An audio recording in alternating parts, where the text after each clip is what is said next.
It happened so fast, I still hear the sound, my pregnant wife's scream ripping through the quiet evening like a knife. I dropped the grocery bags and sprinted toward our porch, heart pounding so hard it felt like my ribs would crack.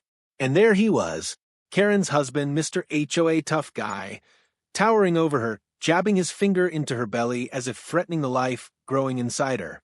My wife clutched her stomach, stumbling back, terrified, whispering, "Please stop."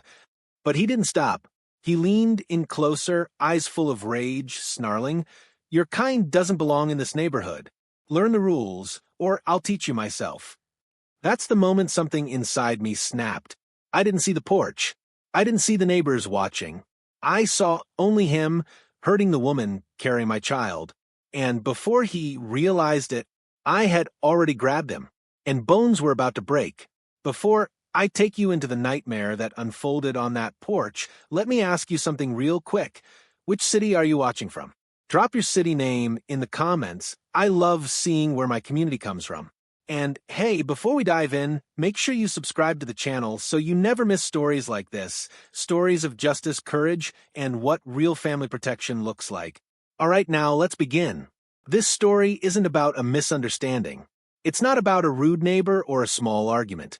This is about the moment someone threatened my pregnant wife, the woman carrying our first child after years of praying, tears, and hospital visits. The woman whose heartbeat I fall asleep to every night, whose safety means more to me than my own. We had just moved into that HOA neighborhood, hoping for peace, hoping for quiet, hoping for a fresh start before the baby arrived.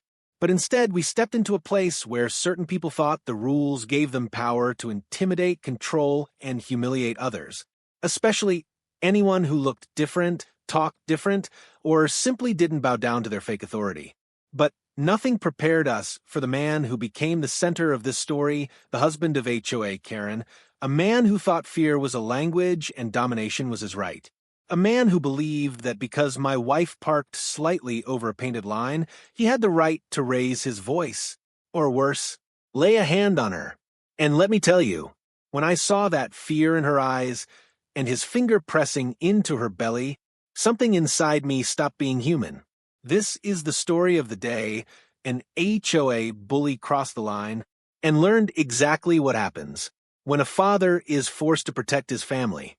It was supposed to be an ordinary Wednesday evening. My wife, Emily, was 7 months pregnant, glowing, careful, moving slowly but with that peaceful confidence mothers get near the end of pregnancy. We'd been out grocery shopping, picking up ingredients for her favorite homemade pasta because she'd been craving it all week. She'd even joked that the baby only kicked when she smelled garlic. We pulled into our driveway just as the sun dipped behind the houses, painting the street in a warm orange haze. Birds chirped, kids rode bikes, dogs barked in the distance. Nothing, absolutely nothing, hinted at the hell waiting for us. I parked the car slightly to the left, slightly not blocking anything, not in anyone's space, just a tiny bit angled because Emily was feeling lightheaded and I wanted her to sit down quickly. I helped her out, holding her arm gently, guiding her toward the porch. She smiled at me, that soft, tired smile that made my whole day feel worthwhile. "I'm okay," she whispered. "Just hungry. Just sit down.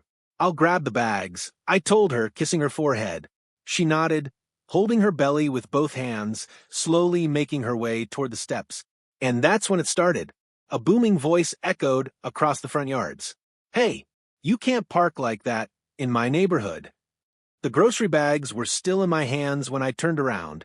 It was him, Richard, the infamous husband of HOA Karen. I'd heard whispers about him from neighbors. They said he was worse than his wife, more aggressive, more unpredictable, the kind of man who thought the world owed him respect just because he shouted louder than everyone else.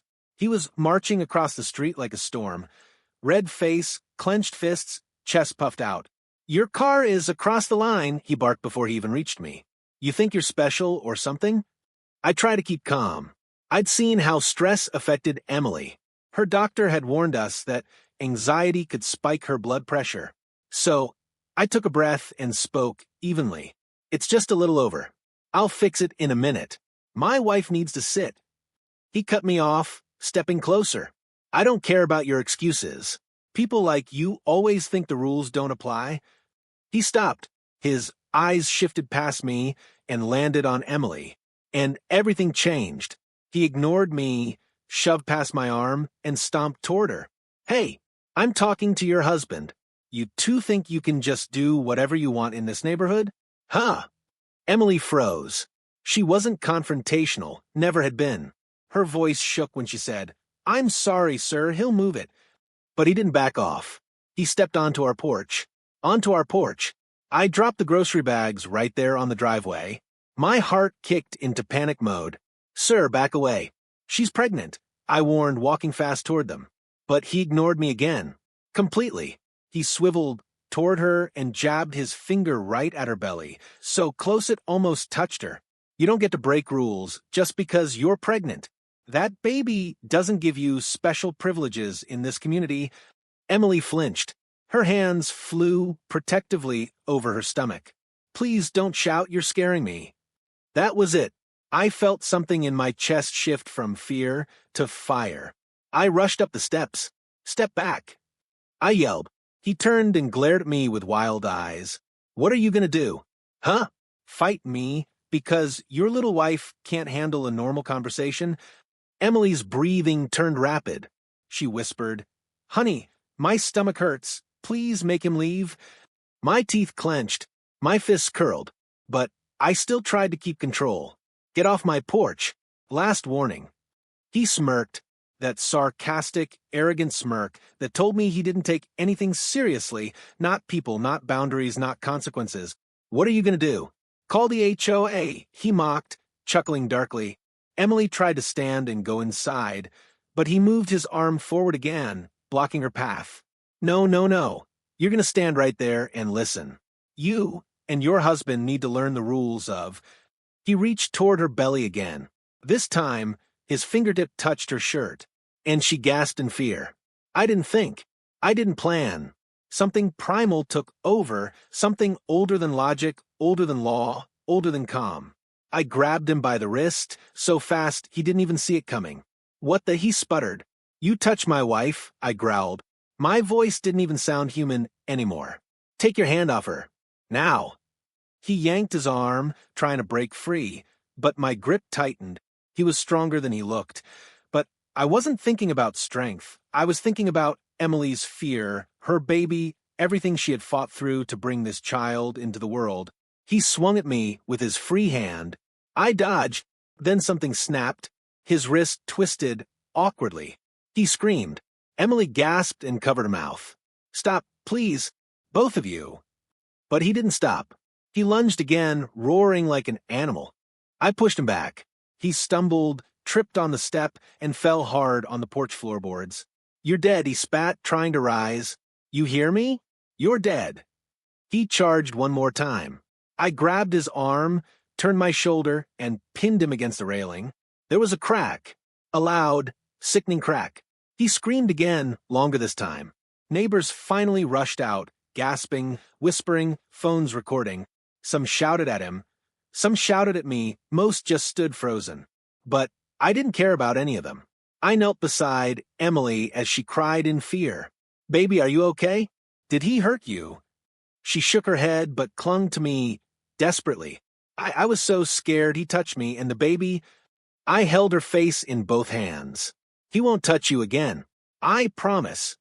Behind us, Richard groaned, holding his arm, cursing under his breath. But I didn't look back. All I saw was the woman I loved, shaking, terrified, and trying to keep her unborn child safe. And I knew then, this nightmare was only beginning. Because Karen wasn't going to stay quiet. Not after what happened next. And neither was the HOA. If you think Richard was the only problem, you don't know Karen. Not even 5 minutes had passed since the crack of his arm echoed across the porch when a shrill, high-pitched scream sliced through the air from across the street. Rickard, what did he do to you? Oh my God. Everyone turned. There she was, HOA, Karen, charging out of her house like she'd been launched from a catapult. She wore her signature outfit, that stiff baby blue HOA polo, white sneakers, clipboard in hand like it was some kind of badge of authority. Her blonde hair bounced in every furious step as she bolted toward us. And when she saw her husband clutching his arm on our porch, crying out in pain, something inside her snapped loudly. "You monster," she screeched at me. "You attacked him. You attacked an HOA officer." Some neighbors gasped, others rolled their eyes. They knew exactly what Karen was like. But right now, with Richard injured and her ego ignited, she was unstoppable. I stepped in front of Emily, who was still trembling, holding her belly with both hands. "Stay behind me," I murmured. Karen stormed up the steps without hesitation, jabbing her finger at my face. "You animal. You absolute animal. I'm calling the board. You and your wife are done in this neighborhood." Her voice was so loud I felt it shake through my chest. Emily whispered, barely audible, "Please, not now. I just want to go inside." But Karen heard her, and Karen didn't care. "Oh, don't pretend to be the victim," she snapped at my wife. "You parked wrong on purpose. You people come into our community and think you can do whatever you want. You people." Those two words hit like a punch. I felt Emily's breath hitch. Her eyes filled with tears, pain, fear, humiliation, all mixing together. I stepped forward. "Karen, stop talking. Right now." She laughed, a cold, unhinged laugh. "Oh, look, the big, strong man defending his fragile wife. How pathetic. You know what? I'll make sure both of you learn what happens when you disrespect the HOA." She whipped out her phone like she was pulling a gun. "I'm calling the police. And trust me, you're going to jail." I felt my jaw tighten. "Hard. Call them," I said. "Please do." Because in my mind, I wasn't the criminal here. Her husband assaulted my pregnant wife first, but that wasn't good enough for Karen. "No, no, no. You listen to me," she shrieked. She turned to the neighbors, gathering around us. "You all saw it. You saw him attack my husband. Tell them. Tell them." Some neighbors avoided eye contact. Some looked away. Some whispered. Only one, Mrs. Henderson, the kind, elderly lady next door, spoke up. "Karen," she said firmly, "your husband lunged at his pregnant wife. We all saw it. He started it." Karen whipped around like a demon. "What did you just say?" Mrs. Henderson didn't back down. "You heard me. That poor girl could have lost her baby." Emily covered her mouth at those words, fear crawling deeper into her. I placed my hand on her shoulder to steady her. "It's okay," I whispered. "I've got you." But Karen? She spiraled. Completely. "You people are all crazy," she screamed. "My husband is the victim. We've lived here for 14 years. We built this community. We set the standards. And now we have thugs attacking us on our street." I felt the anger rising again. Hot, sharp, uncontrollable. I stepped closer, keeping my voice low but firm. "Karen, this ends here. Your husband threatened my pregnant wife. He touched her. He scared her. He crossed the line. She didn't even blink. He was enforcing the rules." I stared at her, speechless for a moment. "He touched her belly, Karen. You call that enforcing rules?" Emily whispered behind me, voice trembling. He pushed. I felt it." Karen snapped back, instantly. "Oh, stop the act. Pregnant women exaggerate everything. She probably made it up. Besides, rules are rules." That did it. Emily burst into tears, quiet at first, then heartbreaking. She slumped onto the porch step, hugging her stomach, barely breathing through the sobs. I knelt beside her. "It's okay, baby. I'm here. I'm right here." She shook her head. I don't feel good. Something's wrong. I don't feel good." My heart dropped into my stomach. Her face was pale, her breathing unstable, her hands trembling. And Karen? Still screaming, still pointing, still unloading verbal bullets at us. "You're crying for attention," she shouted. "You're not even hurt. This is what people like you do. You fake things to avoid consequences." I looked up at Karen with a fire I'd never felt before. "Karen, if you don't get off my porch right now, you're going to regret every word you're saying." But she just smiled. That awful, smug smile. "Oh, are you going to break MY bones too?" I stood up slowly, very slowly, my fists clenched so tight my knuckles turned white. At that exact moment, sirens wailed in the distance. Karen's eyes lit up like she'd won the lottery. Yes, yes, finally, the police will deal with you. Emily's grip tightened on my arm. Please, please don't leave me. I'm not going anywhere, I whispered. Not for a second. When the police cruiser pulled up, Karen practically ran to the officer, waving her arms like she was guiding an airplane. Officer, arrest him. He assaulted my husband. He's dangerous. The officer, tall, calm, serious, looked at her. Then at Richard lying on the porch. Then at Emily crying in my arms. What exactly happened here, he asked. Karen pointed at me, so aggressively her fingers shook. He broke my husband's arm. For no reason. The officer turned to me. Sir, is that true? No, I said firmly. Her husband approached my pregnant wife aggressively, touched her, scared her, and refused to back off. I defended her. Karen exploded. Liar. He's lying. My husband would never.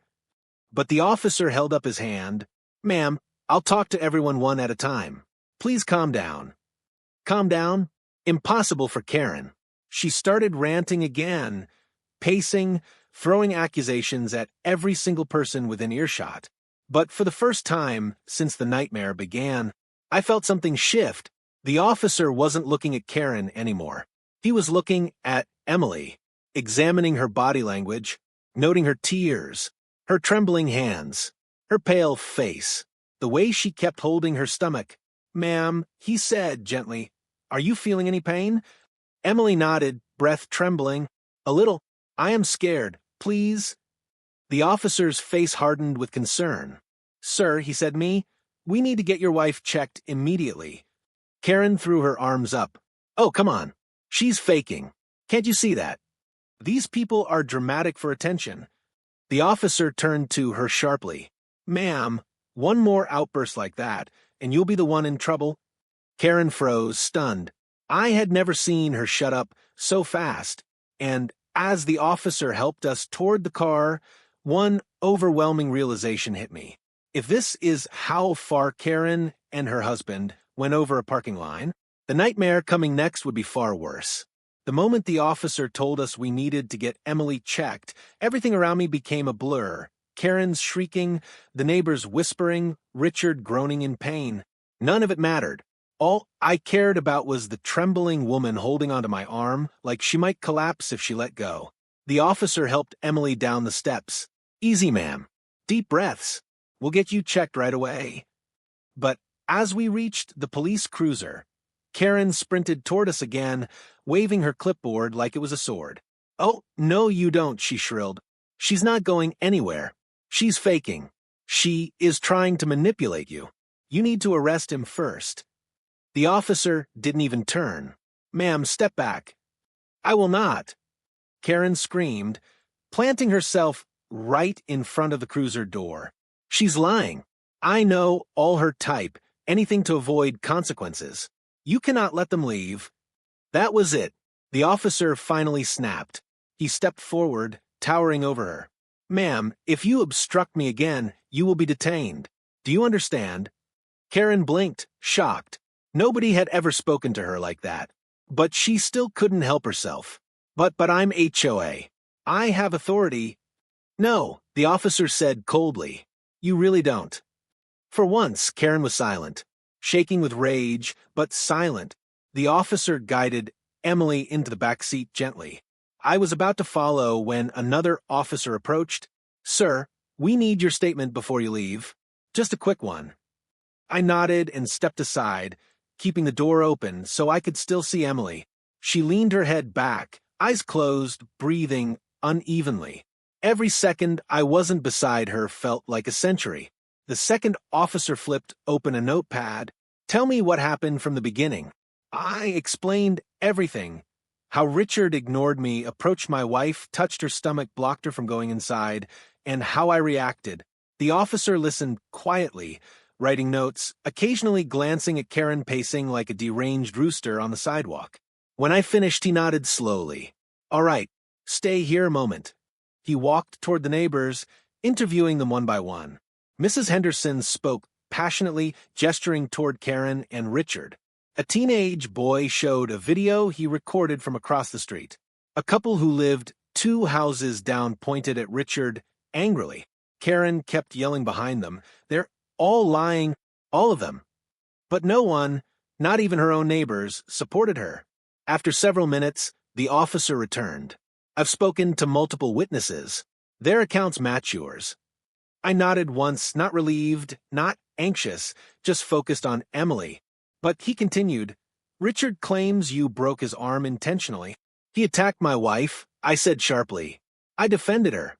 "I understand," the officer replied, "but because someone is injured, paperwork and follow-up will be required. For now, though, you're free to take your wife to the hospital." Just then, Karen lunged forward again, unable to stay quiet.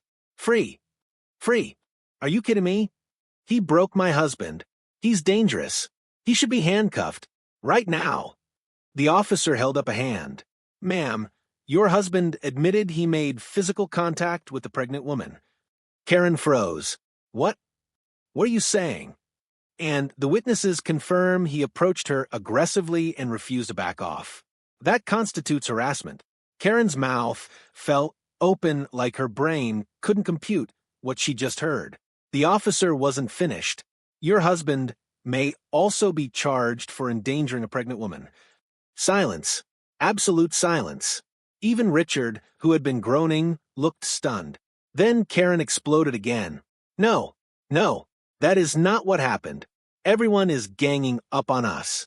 This entire neighborhood is turning against us because they're jealous." "Jealous of what?" Mrs. Henderson barked from the sidewalk. "Your attitude?" Karen spun around like a wild animal. "You shut your mouth. You senior citizens think you're so perfect." "Ma'am," the officer warned, "that's enough." Karen continued screaming until the officer physically stepped between her and the crowd. Meanwhile, I opened the cruiser door and climbed inside. Emily was trying to breathe normally, but failing. "Hey," I whispered, taking her hand. "We're going to the hospital now. Just breathe for me, okay?" She nodded. Tears streamed down her cheeks. I was so scared. "Don't think about that," I said. "I'm right here." As the cruiser pulled away, I looked back. Karen was now arguing with the officer, her arms flailing like she was fighting invisible demons. Richard sat on the curb, clutching his broken arm, glaring at me with venom. But they were fading behind us, and all I could think about was Emily. At the hospital, nurses rushed her inside immediately. They checked her blood pressure, high. They checked the baby's heartbeat, fast. They checked for stress contractions, present. Every update tightened the knot in my chest. She lay in a hospital bed, eyes half open, breathing slowly, machines beeping around her. The doctor approached me with a serious expression. "She's stable, but the stress caused her blood pressure to spike. It's good you brought her in immediately." I nodded, but inside I was boiling. "This could have been much worse," the doctor added softly. His words weren't dramatic, they were factual. And they hit harder than any punch. When the doctor left, I sat beside Emily holding her hand. "I'm sorry," she whispered. "For what?" I asked, stunned. "For causing trouble, for parking wrong, for—" "Stop," I said firmly. "You did nothing wrong. Nothing." She closed her eyes, tears slipping out. He scared me so much. I felt something bad in my stomach. I squeezed her hand, forcing my voice to stay steady. "He'll never come near you again. I promise." But I knew one thing. Karen wasn't going to stop. Her pride was wounded. Her husband was injured. Her reputation in the neighborhood was slipping. And people like Karen don't accept defeat quietly. They retaliate. They escalate. They take it personal. And as I watched Emily rest, one haunting thought crawled into my mind. Karen wasn't done with us. Not by a long shot. The hospital kept Emily overnight for monitoring. I stayed right beside her, holding her hand, watching her chest rise and fall, counting every breath like it was a lifeline. Around 3 a.m., her heart rate stabilized. The baby's movements were back to normal. The doctor told us she needed rest, calm, and zero stress. But calm wasn't something Karen was ever going to allow, because the moment we returned home the next afternoon, everything changed. We pulled into the driveway slowly, carefully. Emily sat in the passenger seat, exhausted, pale, but relieved to be home. I got out, grabbed her bag, opened her door, and froze. There were papers taped all over our front door, and our mailbox, and even the side of our garage, bright, yellow, aggressively printed papers with bold red text. HOA, violation notice, emergency level, mandatory fine, $2,500, new neighbor noncompliance report, investigation for assault and community disruption. I didn't even have time to process it before our next-door neighbor, Mrs. Henderson, rushed out of her house like she'd been waiting for us. "Oh, honey," she whispered, placing her hand on Emily's shoulder. "You two need to see this." Karen was up until 3 a.m. hanging those. She's been telling everyone she's launching a personal HOA investigation into your family. Emily's face drained of color. "Am I in trouble?" she whispered. I shook my head immediately. No, absolutely not. But inside, rage simmered. Not just at Karen's audacity, but at her timing. She knew Emily just came home from the hospital. She knew she was fragile, and she chose this moment to attack again. Mrs. Henderson lowered her voice to a whisper. And that's not all. She went door to door this morning. Told everyone you broke her husband's arm unprovoked. She's rallying people to vote you out of the community. My jaw clenched so hard it hurt. Karen wasn't just angry. She was strategic, dangerously so. I helped Emily inside and sat her carefully on the couch. She looked around, overwhelmed, her eyes shining with fear. "I can't take this," she whispered. "We just moved here. Why is this happening to us?" Before I could answer, there was a loud knock on our door. 3 harsh, angry bangs. I already knew who it was. Karen. I opened the door. She stood there, with her HOA polo ironed to perfection, clipboard clutched like a weapon, lips curled into a self-satisfied smirk. Richard stood behind her, arm in a cast, glaring at me like a wounded wolf. "Well, well, well," Karen sneered. "Look who decided to show their faces again." "Karen," I said calmly, "my wife just got out of the hospital." "Good," she snapped. Maybe she had time to think about the rules she broke. My hands clenched involuntarily. "Calm. Stay calm. For Emily." Karen waved her clipboard in my face. "I'm here to inform you that we've launched a formal HOA complaint against you. Multiple violations. Major ones." She began reading dramatically. "Improper parking. Obstruction of neighborhood flow. Violent behavior. Attacking HOA board members. Creating an unsafe environment." I stared at her in disbelief. "This is retaliation." She smirked. "Call it whatever you want. I call it justice." Richard stepped forward. "You think breaking my arm is going to be the end of this?" he snarled. "I'm going to make sure you regret ever stepping into this neighborhood." Before I could answer, Emily's weak voice floated from behind me. Please leave us alone." Karen's eyes lit up like a shark smelling blood. "Oh, look, the actress is back." She leaned sideways so she could see Emily. "You know, you really should win an award for that fake crying stunt. You almost fooled the police." Emily flinched. I stepped in front of her, blocking Karen's view. "Karen, leave. Now." She raised her chin defiantly. "We're holding an emergency HOA meeting tonight, and whether you like it or not, you're attending." "No," I said. "Yes," she hissed, "because we'll be discussing removing you from this neighborhood permanently." Emily began shaking behind me. Karen grinned. "See you at 7 p.m. And bring your wife. She can explain her performance to the entire neighborhood." Then she turned and walked off with Richard. I closed the door quietly and turned to Emily. She was already crying. Silent, painful tears streaming down her cheeks. "I don't want to go," she whispered. "I don't want to sit in front of all those people." "You're not going anywhere," I said firmly. "I'll handle it." "But they're blaming you. They think you're dangerous." I sat beside her and held her face gently. Hey, look at me. We didn't do anything wrong. We protected our child. That's not a crime. She nodded slowly, but fear remained in her eyes. For the rest of the day, the house was quiet. Too quiet. Emily rested. I paced the living room, replaying everything, planning every possible outcome. Then around 6:45 p.m., I slipped on my jacket. Emily reached for my hand. Please be careful. I kissed her forehead. Always. I stepped outside and walked toward the HOA clubhouse. The moment I opened the door, a room full of hostile, expectant faces turned toward me. Karen stood at the front like a dictator, Richard beside her like a broken statue. She smirked when she saw me. "Welcome," she said loudly, "to your trial." The room murmured. Neighbors stared. Phones pointed at me. Then Karen, grinning with twisted triumph, pointed directly at me and declared, "Tonight, we decide whether you and your pregnant wife remain part of this community, or whether we remove you for good." The crowd gasped, and I knew right then, this wasn't a meeting. It was a setup, and Karen had planned every second of it. The HOA clubhouse felt like a courtroom designed by someone who hated us. Rows of folding chairs faced a long table where Karen sat in the center, Richard to her right, with his casted arm resting theatrically on a cushion, and two other board members flanking her like backup dancers who'd never dare disagree with their queen. The moment I stepped inside, people whispered.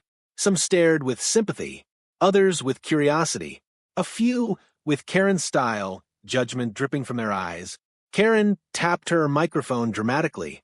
"Everyone, settle down," she said in a faux authoritative voice. "We will begin." Then she turned her gaze toward me. Cold, victorious, predatory. "Let's address the most urgent issue, the violent new neighbor who attacked my husband." The room murmured. Richard lifted his cast slightly, groaning dramatically.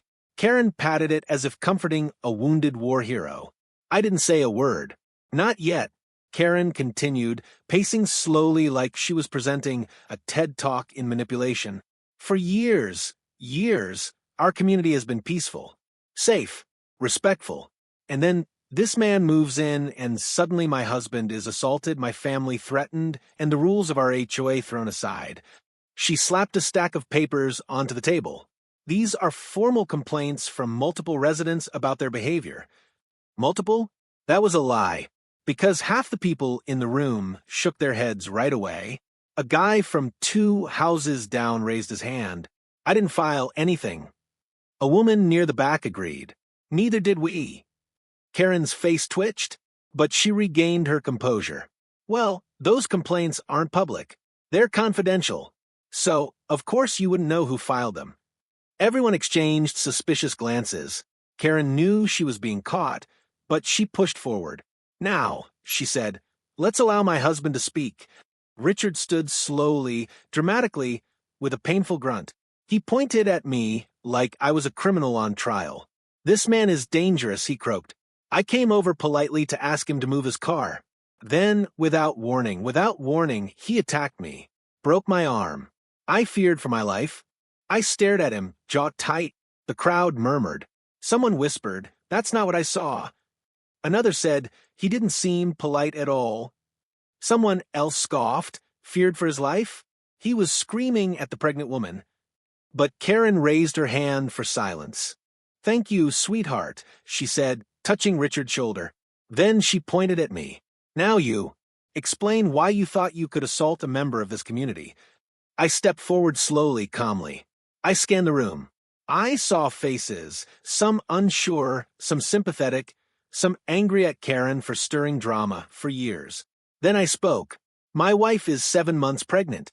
The room fell silent. She fainted earlier that day. She was exhausted. I helped her toward the porch so she could sit down safely. Karen rolled her eyes dramatically. I ignored her. Richard approached aggressively. He didn't speak to me. He went straight to her. He cornered her on our porch, raised his voice, threatened her, and touched her stomach. A woman in the front row gasped. "He touched a pregnant woman?" "Yes," I said firmly. "He did." Richard scoffed. Karen slammed her clipboard. He barely tapped her to get her attention. stop exaggerating. I looked around the room. Slow, intentional. Asked the neighbors who saw it. Heads started nodding across the room. Mrs. Henderson stood up with surprising strength. I saw the whole thing, she said firmly. Richard was screaming in her face. That poor girl almost collapsed. A teenager stood next. I recorded part of it, he said. His father grabbed his arm. Son, wait. But the boy shook his head. No, they need to see. He held up his phone. Karen froze. Her face turned stiff, then pale, then furious. No, no, no. Cameras are not allowed in the clubhouse. The board members exchanged awkward looks. Someone whispered, she's lying again. The boy pressed play. The room went silent. The video wasn't long, but it was enough. Richard stepping onto my porch. Richard pointing aggressively at Emily's stomach. Emily flinching. My voice yelling, step back. Richard swinging at me.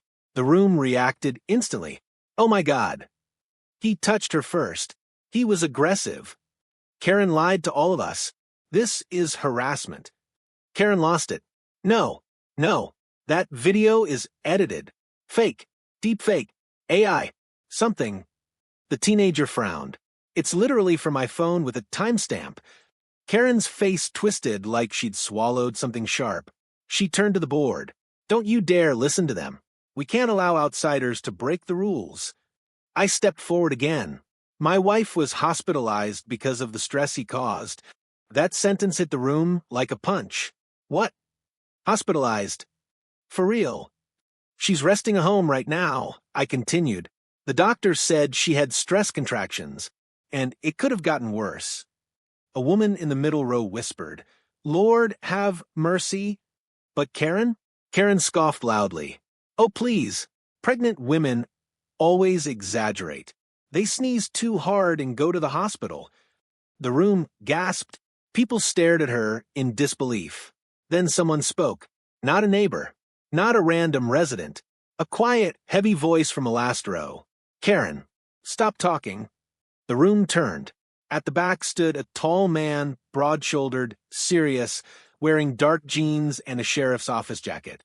I blinked. I'd never seen him before. He stepped forward with authority dripping from every step. Officer Martinez, he said, flashing his badge at the board. I was the officer who responded to the call yesterday. Karen froze mid-rant. Let me make something very clear, he continued. This man did not attack your husband unprovoked. He turned to the board. Witnesses confirmed that Richard made aggressive physical contact with the pregnant woman. That's a criminal offense. Karen's jaw fell open. Richard stared at the floor. Officer Martinez continued, This HOA has no authority to override police findings, no authority to intimidate residents, and no right to force bogus fines. He stared directly at Karen. You used this board to bully new residents for years, but this time you crossed a legal line. Karen stuttered. Why, you can't talk to me like that. I'm the HOA president. No, he said calmly. You were. The room erupted. Gasps, whispers, shock. Karen's eyes widened. What do you mean were? Officer Martinez handed papers to the board. A formal complaint has been filed against you. With evidence. Lots of it. You're suspended pending investigation. Karen grabbed the papers, flipping through them frantically. This is ridiculous. You can't do this. But she was trembling. Richard murmured, Karen, sit down. She didn't. She couldn't. The room was turning against her. Her power, gone. Her control, gone. Her lies, exposed. And then, for the first time ever, Karen went quiet. The board members huddled, whispering. Then the chairperson stood. This meeting is concluded, she said. And to our new neighbors, we sincerely apologize for everything. I nodded, calm but exhausted. As I turned to leave, my phone buzzed. It was a message from Emily. Come home. I need you. And in that moment, I knew the HOA war might have ended. But the real battle, protecting my family, was only beginning. The moment Karen announced, tonight, we decide whether you and your pregnant wife remain in this community, the entire room erupted in whispers. Some shocked, some entertained, some, Karen's loyal followers, nodding eagerly like puppets, waiting for her next command. I walked into that room slowly scanning every face. People I had only waved at. People who barely knew us. People who now stared at me as if they were jurors and I was already guilty. Karen stood at the front like a queen presiding over a throne. Richard sat beside her with his arm in a sling, glaring at me like he wanted to tear me apart. On the table in front of them were 3 stacks of papers, HOA guidelines, violation slips, and what looked like written statements. Theatrical. Calculated. A performance.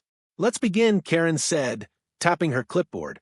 "This emergency HOA meeting has one purpose, evaluating the threat this man poses to our community." She pointed at me dramatically. I remained silent. Then she gestured toward Richard. "My husband, a respected HOA officer, was brutally assaulted yesterday. He was enforcing the rules, just doing his job, when this man viciously attacked him." A few of her followers gasped on cue. Others rolled their eyes. Karen continued, voice rising with fake emotion. "He broke my husband's arm, and his wife, his very manipulative wife, pretended to feel pain, to avoid responsibility." The word manipulative echoed through me like a blade. My teeth clenched, but I kept my voice calm. "Your husband touched her. He made physical contact with a pregnant woman." Karen slapped the table. "Lies." But then, an unexpected voice cut through the tension. "Actually, that's true." Every head turned. Mrs. Henderson, sweet, white-haired, soft-spoken Mrs. Henderson, stood up slowly from the second row. Karen's eyes widened. "You stay out of this." But Mrs. Henderson didn't even look at her. She spoke directly to the crowd. "I saw the whole thing," she said. "Richard approached that poor girl aggressively. He forced her to stand there, even when she was scared. And yes, he touched her abdomen." Murmurs spread like a wave. Karen lunged forward. "You lying old." The room gasped. Karen clapped her hand over her mouth too late. Mrs. Henderson looked offended, rightfully so. "And one more thing," she continued firmly. "The only reason he has a broken arm is because he lunged at her husband. He started the physical confrontation." The room exploded with whispers. Karen slammed her clipboard onto the table. "Enough. You're all missing the point. This man doesn't respect our community. He's dangerous." Then she pointed at the stacks of papers. "These are written statements from neighbors who agree." I raised an eyebrow. "May I see them?" Karen smirked. "No." The entire room caught that. It wasn't just rude, it was suspicious. Then another voice rose. "Why not? If you have evidence, show it." This time it was the teenage boy from across the street, Aiden. He folded his arms. "Plus, I recorded the whole thing." Karen froze. "What?" Aiden pulled out his phone. The room leaned forward. He pressed play. Richard yelling. Emily crying. Richard jabbing his finger toward her belly. Karen screaming at everyone. Me warning them repeatedly. The moment Richard lunged. The moment he slipped. The moment the arm cracked. Every detail. Undeniable. When the clip ended, the room fell silent. Karen looked like a statue. Frozen, pale, humiliated. Aiden cleared his throat. "And for the record, Mrs. Karen, nobody asked me to record it. You guys were just so loud, the whole block heard." A soft snicker rippled through the room. Karen tried recovering. "Oh, okay, maybe that angle looks confusing, but that doesn't change the fact that his wife is overreacting. She's using her pregnancy as a shield." That crossed the line. I stepped forward. "My wife spent the night in the hospital because of what your husband did." Karen rolled her eyes. "Oh, please. Hospitals exaggerate everything." Someone gasped. Someone else muttered, "She's unbelievable." I continued, voice calm but full of fire. "She had stress contractions. The doctor said if the situation had gone on longer, she could have gone into early labor. Do you have any idea what that means?" Karen scoffed. "I'm sure she's fine." Mrs. Martinez, a mother of 3 sitting in the third row, stood up. "You don't joke about a pregnant woman being scared," she snapped. "And you don't minimize it. Shame on you." Another neighbor added, "This is disgusting." Another, "They didn't even do anything wrong." Another, "Karen just hates anyone she can't control." Suddenly the tide shifted. The room that once felt like a courtroom now felt like a rebellion. Karen slammed her clipboard again. "This is my community. I built its standards. You can't all turn against me." Richard tugged her sleeve. "Karen, stop. You're making it worse." But she yanked her arm away. "Shut up, Richard. Your incompetence is the reason we're here." Gasps, embarrassment, cracks in their power. I stepped forward again, but this time my voice was softer. "I don't want war with anyone here. We came to this neighborhood for peace, for a quiet place to raise our baby. We didn't attack anyone. We defended ourselves." Then I looked around the room. And if this community is really about rules, fairness, and safety, then you all know exactly who caused this mess. Karen's face burned red. She trembled with rage. But she was crumbling. A man in the back row raised his hand, the treasurer of the HOA. I motioned to dismiss all charges and violations against this family. Another woman raised her hand. I second. Karen screamed, "No, you don't. I lead this HOA." But the treasurer spoke calmly. "Not anymore. You abused your authority. You harassed a pregnant woman. That breaks state HOA ethics rules." Someone else added, "Yeah, time for new leadership." Karen staggered backward, stunned. The treasurer lifted his clipboard.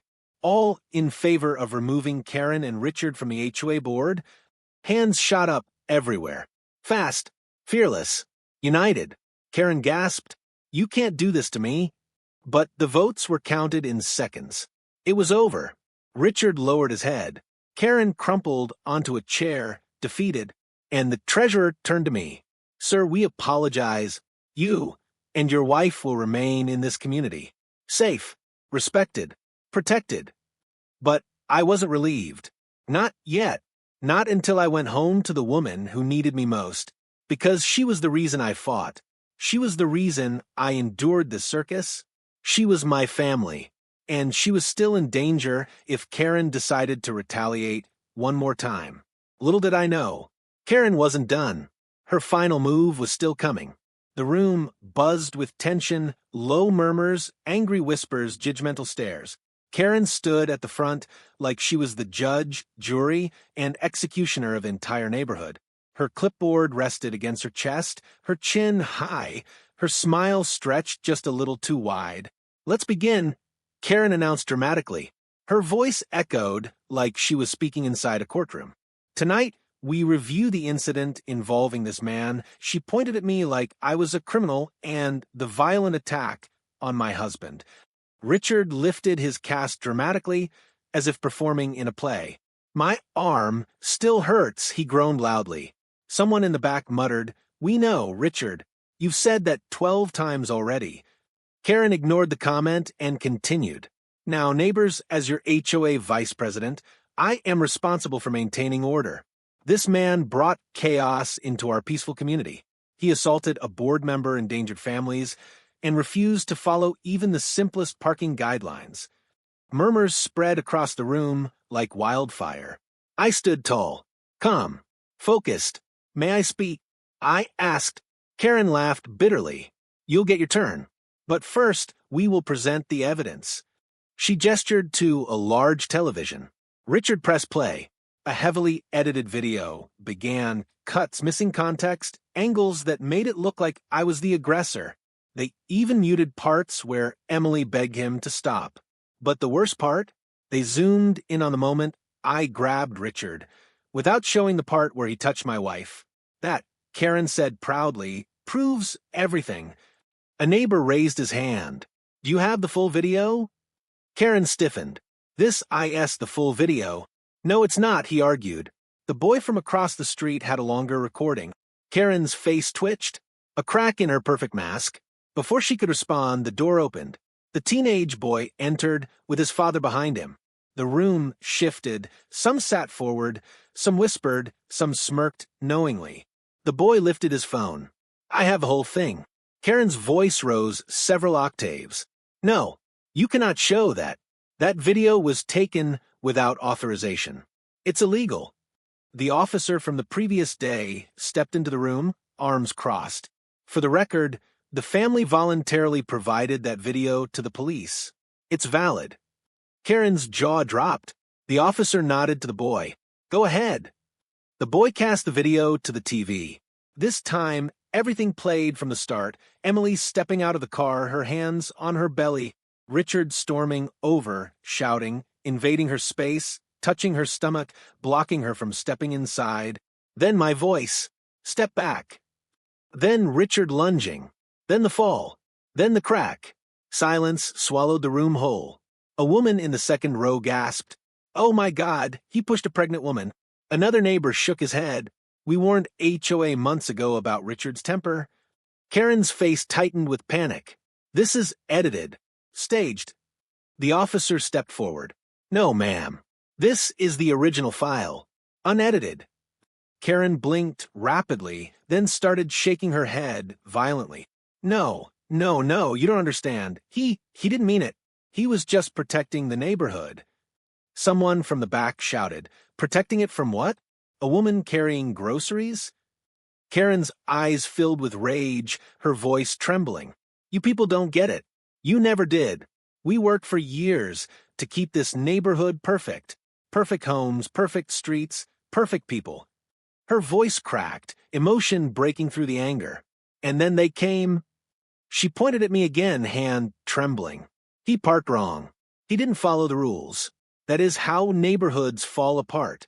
First it's the parking, then the loud noise, then the unapproved decorations. We have order here. She looked around desperately, seeking support, but the room was no longer with her. A man stood up slowly. Karen, this isn't about parking. She froze.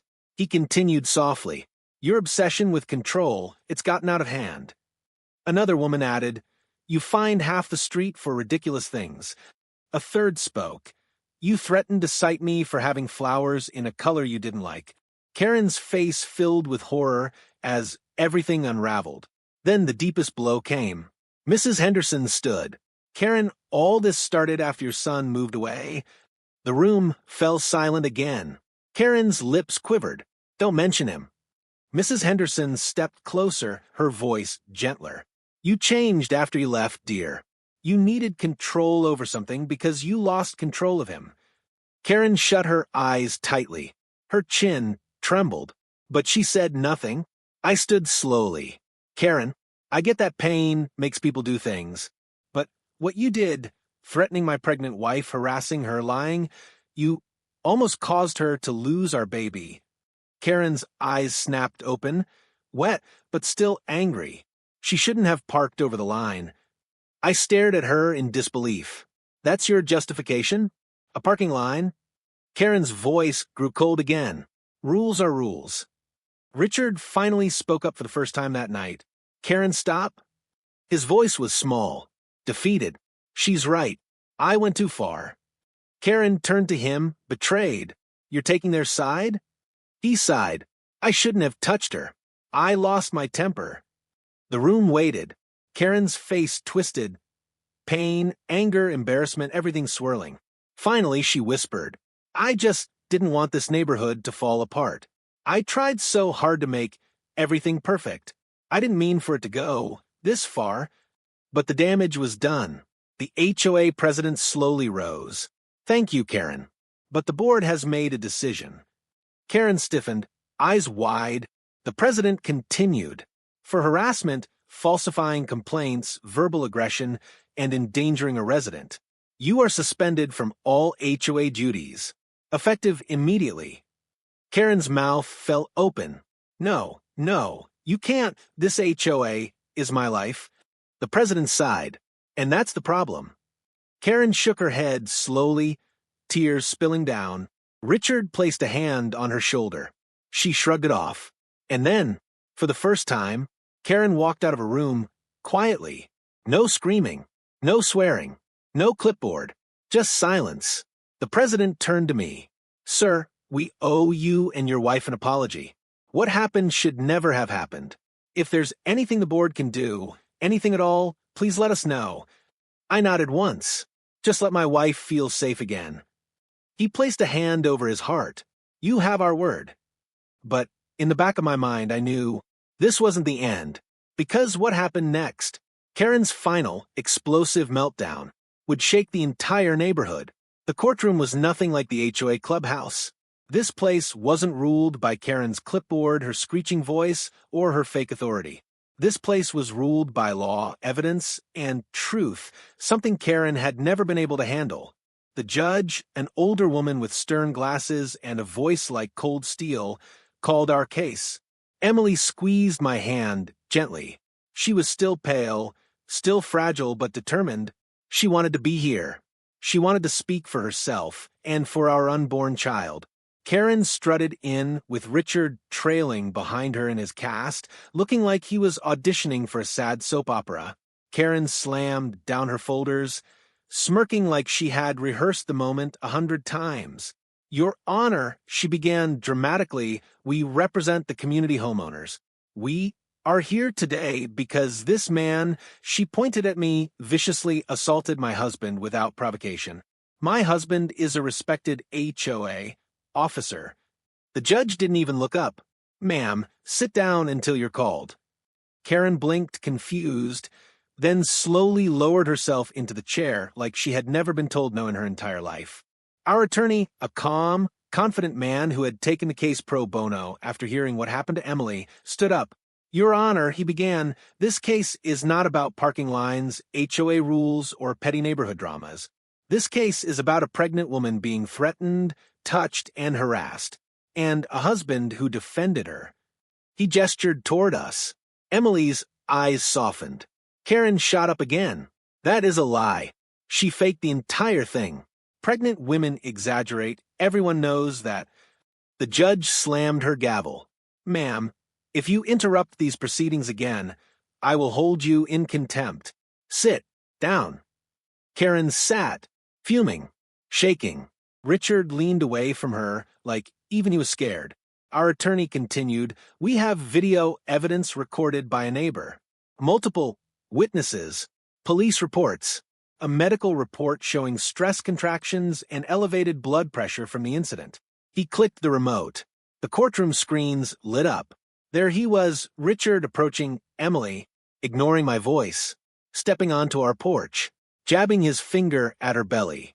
Her flinch, her cry, my response defensive, not aggressive. Then Richard lunging, and the fall. The entire courtroom went silent.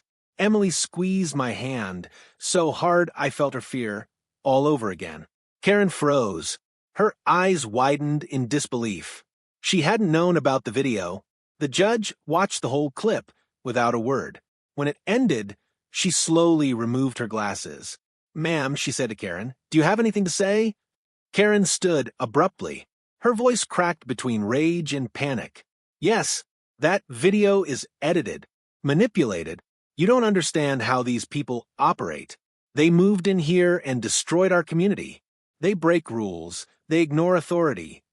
Ma'am, the judge cut in sharply. There is nothing in that video showing a rule violation. What is shown is your husband endangering a pregnant woman. Karen shook her head violently. No, they're lying. They're tricking you. They don't belong here. That's enough. The judge snapped. You will not use discriminatory language in this courtroom. Karen opened her mouth again, but something stopped her. Maybe fear, maybe reality finally slapping her across the face. Maybe the officer behind her inching forward. Our attorney called Emily to the stand. She stood slowly. Every step looked fragile, but determined. She took the oath. Sat down. The courtroom leaned forward. Mrs. Walker, our attorney asked softly, can you tell the court what happened that day?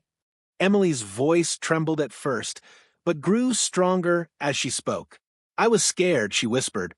I felt him touch my stomach. He yelled at me. I just wanted to go inside. I told him to stop, but he wouldn't. She wiped a tear. My baby's heartbeat, the doctor said it was too fast.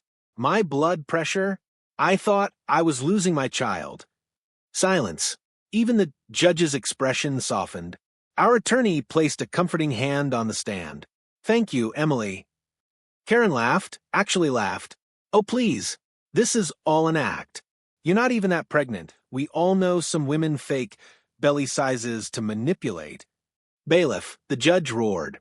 The bailiff grabbed Karen's arm immediately. Your Honor, what? I'm just telling the truth. No, the judge said coldly, you're telling your ego. Karen twisted, shouting, this is unfair. This is biased. I am the HOA. I make the rules. And this, the judge replied, is a courtroom. And here the law makes the rules. Karen finally stopped fighting. Her face fell. Her shoulders dropped. For the first time, she looked small. The judge turned to me. Sir, you acted in defense of your pregnant wife. Your actions were protective, not malicious. Based on the evidence, you are cleared of all assault accusations. Emily exhaled sharply and grabbed my hand. I leaned forward and kissed her forehead. The judge continued. Furthermore, Richard and Karen will each receive mandatory anger management counseling, a restraining order preventing them from approaching you or your wife, a $7,500 fine for harassment. Richard will face charges for endangering a pregnant woman. Karen will be temporarily suspended from the HOA board. Karen's mouth fell open. Richard stared at the floor. And lastly, the judge said, lifting her gavel, this court strongly recommends the HOA board review the conduct of its members to prevent abuse of authority. Crack! The gavel fell. Case closed. Outside the courthouse, neighbors gathered around us, offering hugs, comfort, apologies. Even people who once stayed quiet came forward. We're so sorry. We should have stood up sooner. You two don't deserve any of this. Emily cried, but for the first time, they were tears of relief. As we walked to the car, she leaned into me, her hand over her belly. Do you think it's finally over? She whispered. I looked down at her, at the strength she carried, even through fear, even through pain. It's over, I said. Karen can't hurt us anymore. She smiled softly. The baby's kicking. I placed my hand on her stomach. A tiny thump. Life. Hope. Looks like someone knows their daddy protected them, I whispered. She laughed gently, leaning on my shoulder. And as I held her, watching the sun set beyond the courthouse, one thing became crystal clear. Karen had tried to break us, but instead, she exposed the strength of a family no HOA rule could ever control. And justice? Justice finally had its day. If you've made it this far, thank you. Stories like this aren't just entertainment. They're reminders of how important it is to stand up for your family, protect the people you love, and never let fear silence you. Before you scroll away, I want to hear from you. What would you have done in this situation? Would you confront the HOA, bully, call the police immediately, move out, or stand your ground like we did? Tell me in the comments. I read every single one. And if this story made your heart race, even for a moment, if it made you angry, emotional, relieved, or proud, then please hit that subscribe button and turn on notifications so you never miss the next story. Your support means everything. Let's grow this community of real people who believe in justice, courage, and family first. Subscribe now, and I'll see you in the next story.